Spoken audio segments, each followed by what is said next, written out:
ಇತ್ತೀಚಿನ ಸಂಚಿಕೆಗಳನ್ನು ಜಾಹೀರಾತಿನ ಕಿರಿಕಿರಿ ಇಲ್ಲದೆ ನೋಡಿ.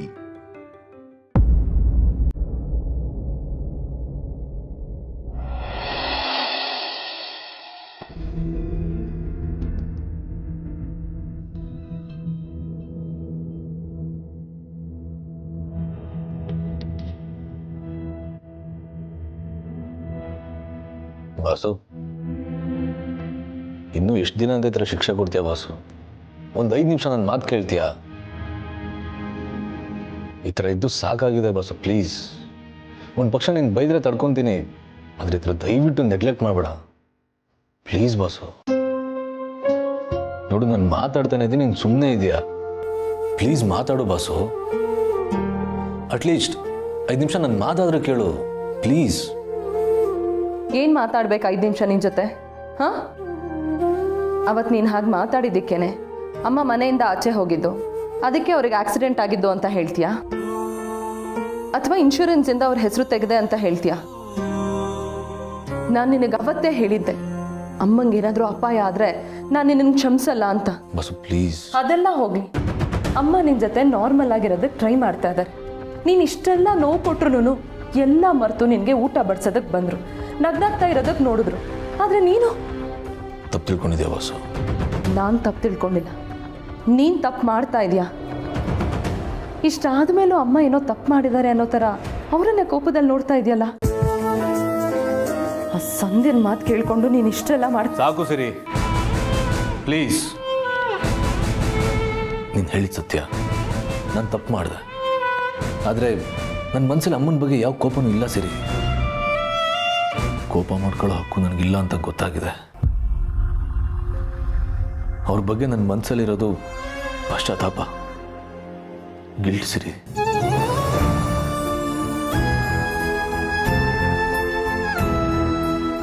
ಅವತ್ತೇನೋ ಮನೆಗೆ ಬಂದಾಗ ಆಫೀಸ್ ಕೆಲ್ಸಕ್ಕೆ ಟೆನ್ಷನಲ್ಲಿದ್ದೆ. ಜೊತೆಗೆ ಹೋಗ್ಬೇಕಾದ್ರೆ ಅಮ್ಮಂಗೆ ಕೆಲ್ಸಕ್ಕೆ ಹೋಗೋದು ಬೇಡ ಅಂತ ಹೇಳೋಗಿದ್ದೆ. ಈ ವಯಸ್ಸಲ್ಲಿ ಅಮ್ಮ ದುಡಿತಾರೆ ಅಂತಂದ್ರೆ ಮಗ ದುಡ್ದಿದ್ದು ಮನೆಗೆ ಸಾಕಾಗಲ್ಲ ಅಂತ ಜನ ಮಾತಾಡ್ಕೋತಾರೆ ಅಂತ ಭಯಪಟ್ಟೆ. ಆದ್ರೆ ಅವ್ರು ಕೆಲ್ಸಕ್ಕೆ ಹೋದ್ರಲ್ಲ ಅಂತ ಕೋಪ ಬಂತು. ಜೊತೆಲಿ ಸಂಜೆ ಏನೇನೋ ಹೇಳಿದ್ಲು, ಅಮ್ಮನ ಮೇಲೆ ಹೇಳ್ಬಿಟ್ಟೆ.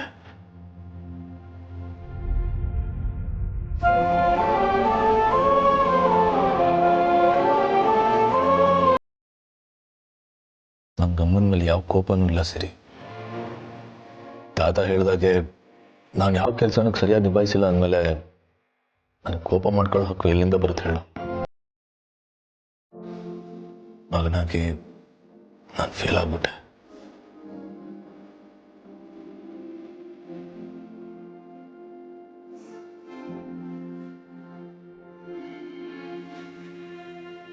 ದೀಪಿಕಾ, ಪೂರ್ಣಿ ಯಾರು ಇಲ್ಲದೆ ಇರೋಳು ಅಂತೆಲ್ಲ ಹೇಳಬೇಡ. ಅವಳಿಗೆ ಎಲ್ಲರೂ ಪ್ರೀತಿ ಸಿಗೋ ಹಾಗೆ ನಾವು ನೋಡ್ಕೋತಿದ್ದೀವಿ.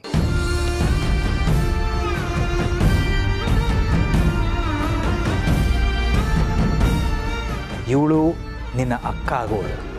ಇವಳು ಏನೇ ಹೇಳಿದ್ರು ನಿನ್ನ ಒಳ್ಳೆಯದಕ್ಕೆ. ಈ ಮನೆ ಬಗ್ಗೆ ಇವಳಿಗೆ ತುಂಬ ಕಾಳಜಿ ಇದೆ. ಇವಳ ಬಗ್ಗೆ ಹೀಗೆಲ್ಲ ಮಾತಾಡೋದು ತಪ್ಪು.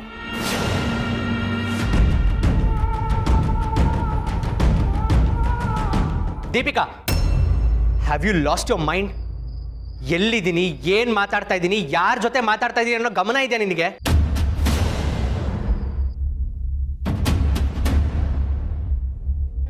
ಆಗ್ಲೇ ನನ್ನ ಮೇಲೆ ಇದ್ದಿದ್ದ ಕೋಪಕ್ಕೆ ಅದನ್ನ ಹಾಲಲ್ಲಿ ನಿಂತು ಮಾತಾಡಿದ್ದು ತಪ್ಪು. ಈಗ ನೀನ್ ಮಾಡಿದ ತಪ್ಪಿಗೆ ನಿನಗೆ ಬುದ್ಧಿ ಹೇಳಕ್ ಬಂದ್ರೆ ಅದಕ್ಕೆ ಮೇಲೆ ಅಷ್ಟೆಲ್ಲ ರೇಗೋ ಅವಶ್ಯಕತೆ ಏನಿದೆ?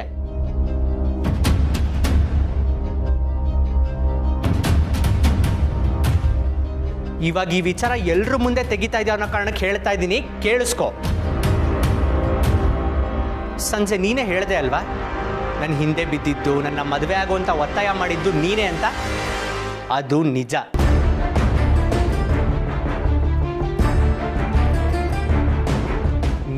ನೀನೇ ಬಂದಿದ್ಯಾ ಅಂದಮೇಲೆ ಈ ರಿಲೇಶನ್ಶಿಪ್ನ ಉಳಿಸ್ಕೊಂಡು ಹೋಗೋ ಜವಾಬ್ದಾರಿ ನಿಂದು. ಬೇರೆಯವ್ರನ್ನ ಬ್ಲೇಮ್ ಮಾಡಬೇಡ.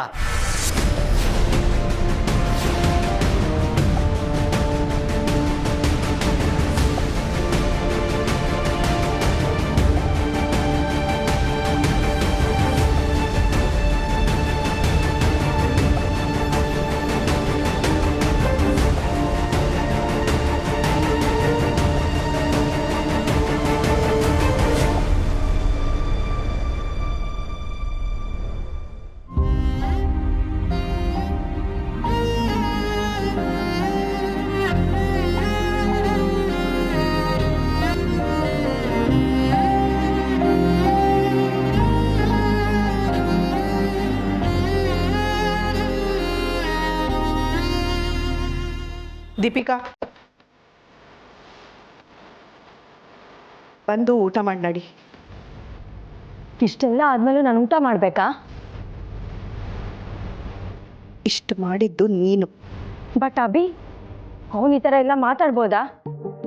ನಮ್ಮನೇಲೇ ಇದ್ದಿದ್ರೆ ಇದೆಲ್ಲ ನಡೀತಾ ಇತ್ತಾ? ಮನುಷ್ಯ ಕೋಪದಲ್ಲಿದ್ದಾಗ ಬುದ್ಧಿ ಲಾಜಿಕ್ ಏನು ಕೆಲಸ ಮಾಡಲ್ಲ ಅಂತೆ. ಸೊ ಬುದ್ಧಿವಾದ ಹೇಳಿ ಏನು ಪ್ರಯೋಜನ ಇಲ್ಲ ಅಂತಾರೆ. ಕೋಪ ಇಳಿದ್ಮೇಲೆ ಹೇಳು, ಮತ್ತೆ ಮಾತಾಡೋಣ. ಈಗೇನು ಮಾತಾಡ್ದೆ ಊಟಕ್ಕೆ ನಡಿ.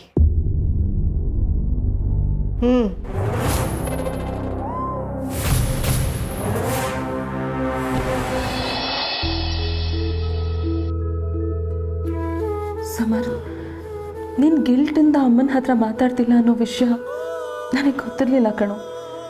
ನೀನು ಯಾಕಿದು ಯಾವುದನ್ನು ನನ್ನ ಹತ್ರ ಹೇಳಲಿಲ್ಲ? ಯಾವ ಮುಖ ಇಟ್ಕೊಂಡು ಹೇಳಲಿ ಬಾಸು? ನಂದಷ್ಟೆಲ್ಲ ಆಯಿತು ಅಂದಾಗ ಹೇಗೆ ಹೇಳಲಿ? ಸರಿಯಾದ ಟೈಮ್ಗೆ ಹಾಸ್ಪಿಟ್ಲ್ ಬಿಲ್ ಯಾರು ಕೊಟ್ಟರು? ಆದರೆ ಅದನ್ನು ತೀರಿಸೋ ಶಕ್ತಿ ನನ್ನ ಕೈಲಿದೆಯಾ? ಅವ್ರು ಸಹಾಯ ಮಾಡಿರಲಿಲ್ಲ ಅಂದಿದ್ರೆ ನಾವೇನು ಮಾಡ್ತಿದ್ವಿ? ನೆನ್ಸ್ಕೊಂಡ್ರೆ ನನ್ನ ಮೇಲೆ ನನಗೆ ಕೋಪ ಬರ್ತಾ ಇದೆ.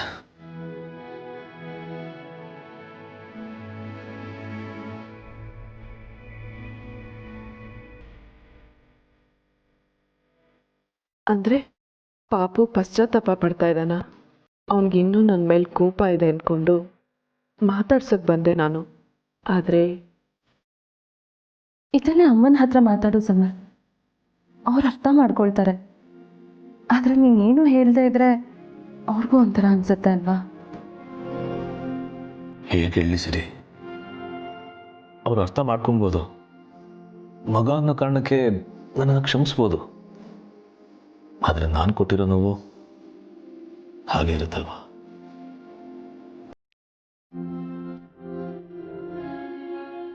ಅದಕ್ಕೆ ನನಗೆ ಏನು ಮಾಡಬೇಕು ಅಂತ ಗೊತ್ತಾಗದೆ ಸುಮ್ಮನೆ ಇದ್ದೀನಿ.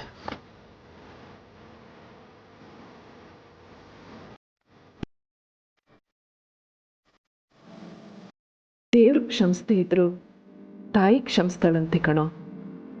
ನೀನು ಮಾಡಿದ್ದು ತಪ್ಪು ಸರಿನೋ ಅದು ಆಮೇಲೇನು ಮಾತು. ಆದರೆ ನೀನು ನನ್ನ ಮಗ ಅನ್ನೋದು ಸತ್ಯ ಅಲ್ವಾ? ನನಗೆ ಯಾರು ಸರಿ ಯಾರು ತಪ್ಪು ಅನ್ನೋದಕ್ಕಿಂತ ಸಂಬಂಧಗಳು ಉಳಿಯೋದು ಮುಖ್ಯ. ನಿನ್ನ ಮನಸ್ಸಿನಲ್ಲಿರೋ ಪಶ್ಚಾತ್ತಾಪನ ನೋವನ್ನ ದೂರ ಮಾಡೋದು ಹೇಗೆ ಅಂತ ನನಗೆ ಗೊತ್ತು.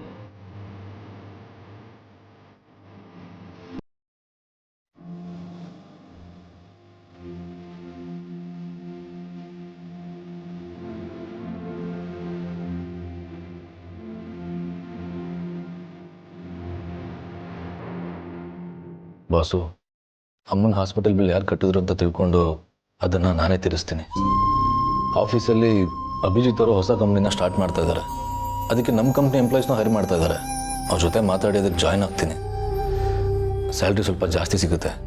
ಅಲ್ಲ ಸಮರ್, ನಿನಗೂ ಅವ್ರಿಗೂ ಆಗಲ್ಲ. ಅವ್ರು ನಿನ್ನನ್ನು ನೋಡಿದಾಗೆಲ್ಲ ಅವಮಾನ ಮಾಡ್ತಿರ್ತಾರೆ ಅಂತ ಹೇಳ್ತಿದ್ದೆ ಅಲ್ವಾ? ನಾನು ನೋಡಿದ್ದೀನಲ್ಲ ಅವ್ರ ಮನೇಲಿ ಏನಾಯಿತು ಅಂತ. ಆದರೂ ಮತ್ತೆ ನೀನು ಅವ್ರ ಕೆಳಗೆ ಕೆಲಸ ಮಾಡೋದು ಗೊತ್ತು ಬಾಸು, ನನಗೆ ಬೇರೆ ದಾರಿ ಇಲ್ಲ. ಸ್ಯಾಲ್ರಿ ಜಾಸ್ತಿ ಬೇಕು ಅಂತಂದರೆ ಹೀಗೆ ಮಾಡಲೇಬೇಕು. ಹಾಗಂತ ಇರುಳ್ಕಂಡು ಬಾಬಿಗೆ ಹಗಲು ಬೀಳಕ್ಕಾಗತ್ತಾ? ನಾನು ಮಾಡಿದ ತಪ್ಪಿಗೆ ಇದೆ ಶಿಕ್ಷೆ ಅನ್ಕೊಳ್ಳೋಣ. ನಿನ್ನ ಮನಸ್ಸಲ್ಲಿ ಇಷ್ಟೊಂದು ಗಿಲ್ಟಿದೆ ಅಂತ ನಂಗೆ ಗೊತ್ತಿರಲಿಲ್ಲ ಸಮರ್. ಮೂಗಿನ ತುದಿಲೇ ಕೋಪ ಇದ್ದರೂ ಮನಸ್ಸು ಒಳ್ಳೆಯದೆ. I love you.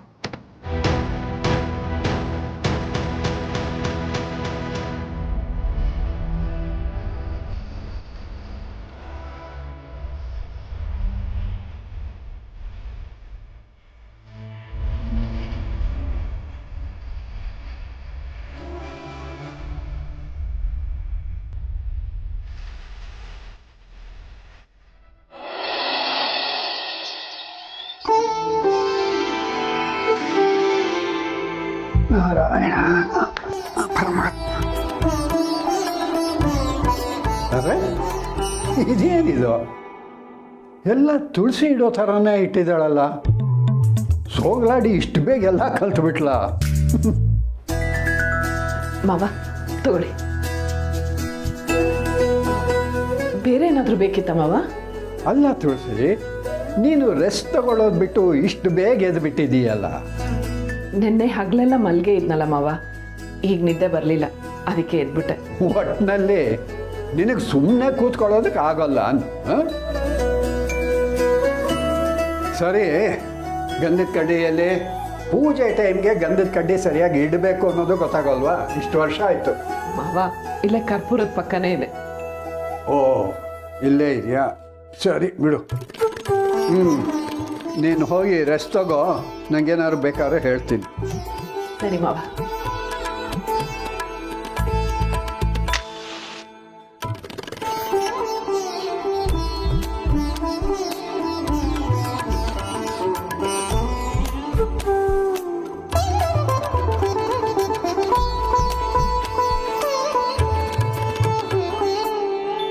ನಿನ್ನೆ ಪೂಜೆ ಮಾಡೋವಾಗ ಆತಂಕದಲ್ಲಿ ನಿನ್ನ ಬೇಡಿದ್ದೆ, ಆದರೆ ಇವತ್ತು ನಿನಗೆ ಕೃತಜ್ಞತೆ ಹೇಳ್ತಿದ್ದೀನಿ ದೇವ್ರೆ. ತುಳಸಿ ಇಷ್ಟು ಬೇಗ ಹುಷಾರಾಗಿ ಮನೆಗೆ ಬರೋ ಹಾಗೆ ಮಾಡಿದ್ದಕ್ಕೆ ನಾನು ನಿನಗೆ ಯಾವತ್ತಿಗೂ ಕೃತಜ್ಞ. ಅಯ್ಯೋ, ತೀರ್ಥ ಚೆಲ್ ಹೋಯ್ತು. ತುಳಸಿ ವರ್ಷ ಬೇಡ ಬೇಡ, ಕರೆದ ತಕ್ಷಣ ಬಂದ್ಬಿಡ್ತಾಳೆ. ಈ ಟೈಮಲ್ಲಿ ಅವಳಿಗೆ ಕೆಲಸ ಕೊಡೋದು ಚೆನ್ನಾಗಿರೋಲ್ಲ.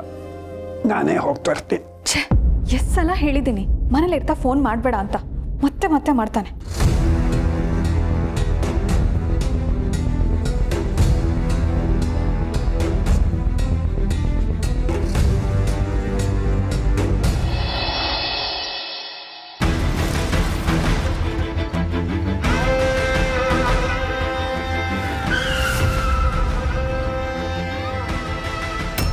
ತುಳಸಿಯವರೇ,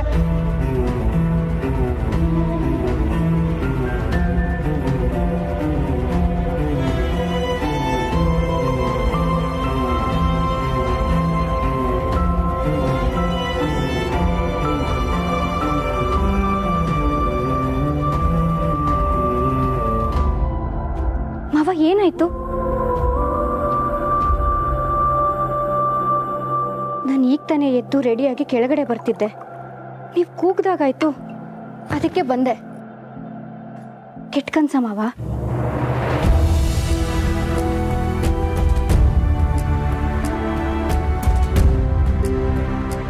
ಹಾಂ ಪುಣಿ,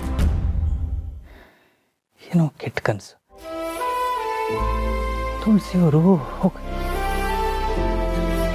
ಏನು ಅಂತ ಸರಿಯಾಗಿ ನೆನಪಾಗ್ತಿಲ್ಲ. ಅಂದರೆ ಮತ್ತೆ ತುಳಸಿಯವ್ರಿಗೇನೋ ಆಯಿತು ಅನ್ನೋಗೆ. ಮಾವ, ಅವತ್ತು ಆಕ್ಸಿಡೆಂಟು ನಿಮ್ಮ ಕಣ್ಣೆದುರುಗಡೆನೇ ಆಗಿದ್ದಲ್ವಾ? ಆಮೇಲೂ ಅವತ್ತಿನ ದಿನ ಹಾಸ್ಪಿಟಲಲ್ಲೇ ಉಳಿದ್ರಿ.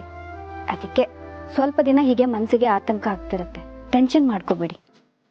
ಏನೋ ಕಳವಳ. ಯಾವುದಕ್ಕೂ ಅವ್ರಿಗೊಂದು ಮೆಸೇಜ್ ಮಾಡ್ತೀನಿ. ಮಾಡಿ.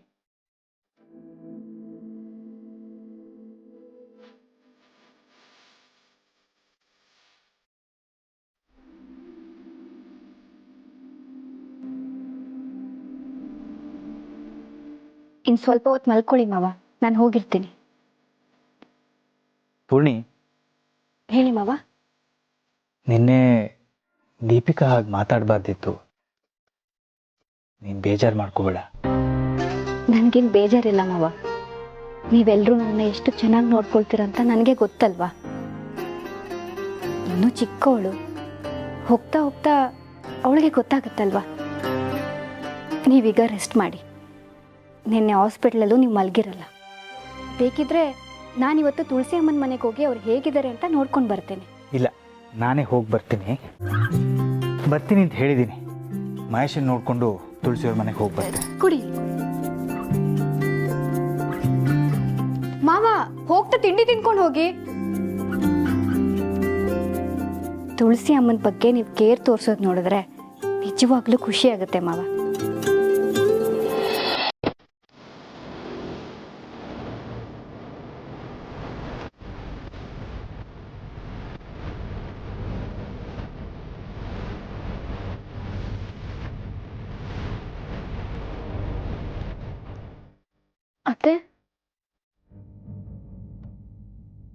ನಿನ್ನೆ ರಾತ್ರಿ ಮಾತಾಡಿದರೆ ನಿನಗೆ ಅರ್ಥ ಆಗ್ತಿರ್ಲಿಲ್ಲ, ಅದಕ್ಕೆ ಈಗ ಮಾತಾಡೋಣ ಅಂತ ಬಂದೆ.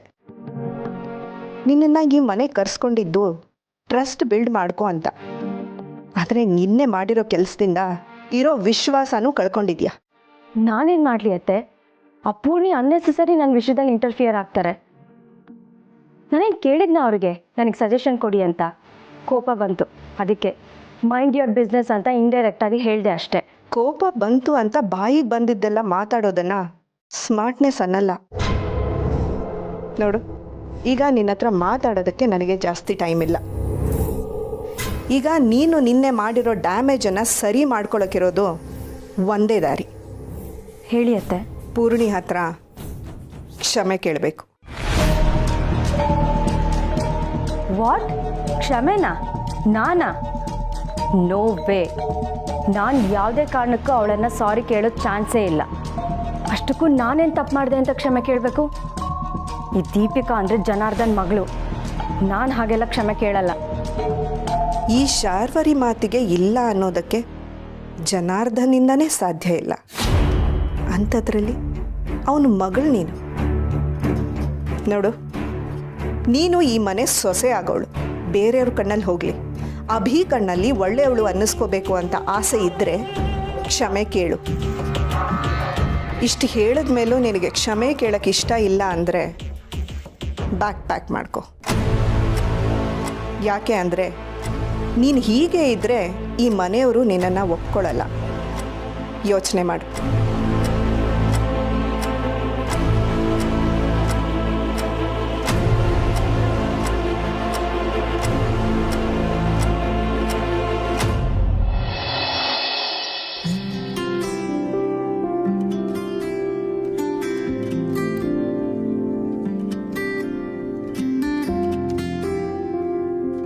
ಇದು ಖಂಡಿತ ಸೋಗಲಾಡಿ ಮಾಡಿರೋಕ್ಕೆ ಸಾಧ್ಯವೇ ಇಲ್ಲ. ನಿಮಗೆ ಹೇಗೆ ಗೊತ್ತಾಯ್ತು ತಾತ? ಉಪ್ಪು ಹುಳಿ ಖಾರ ಸರಿಯಾಗಿ ಬಿದ್ದಿದೆ ಅಂತಂದ ಮೇಲೆ ಇದು ಸೋಗಲಾಡಿ ಮಾಡಿರೋದಕ್ಕೆ ಸಾಧ್ಯನೇ ಇಲ್ಲ.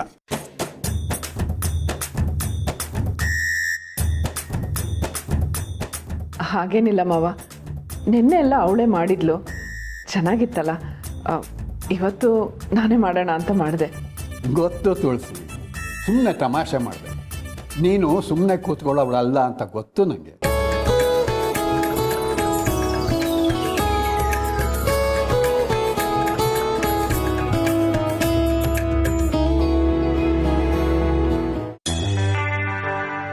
ಇನ್ನೊಂದು ಸ್ವಲ್ಪ ಸಾಕು, ಲೇಟ್ ಆಗ್ತಿದೆ, ನಾನು ಬರ್ತೀನಿ. ಲೇ, ತಿಂಡಿನೂ ಸರಿಯಾಗಿ ತಿನ್ಲಿಲ್ವಲ್ಲೋ? ಅದೇನು ಅರ್ಜೆಂಟ್ ನಿನಗೆ? ಆಗಿದ್ದನ್ನು ಮನಸ್ಸಿಗೆ ಹಚ್ಕೊಂಡು ಕೂತ್ಕೊಂಡ್ರೆ ಪ್ರಯೋಜನ ಇಲ್ಲ ದಂಟ್ಪಿಂಡ.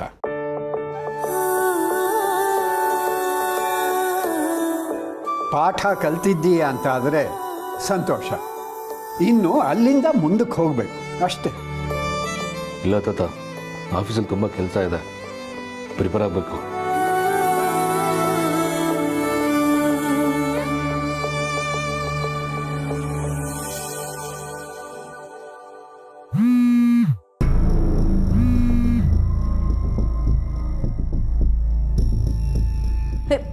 ಸಮ ಡಬ್ಬಿ ಪುಟ್ಟ, ನಾ ಕೊಡ್ತೀನಿ, ಕೊಡು.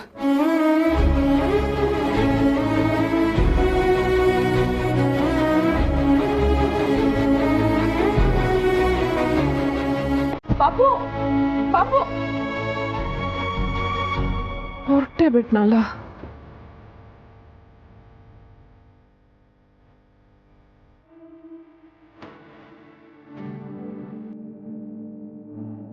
ಹೊರಟೆ ಬಿಟ್ಟ.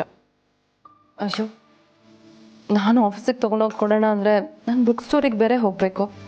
ಏನು ಮಾಡೋದು?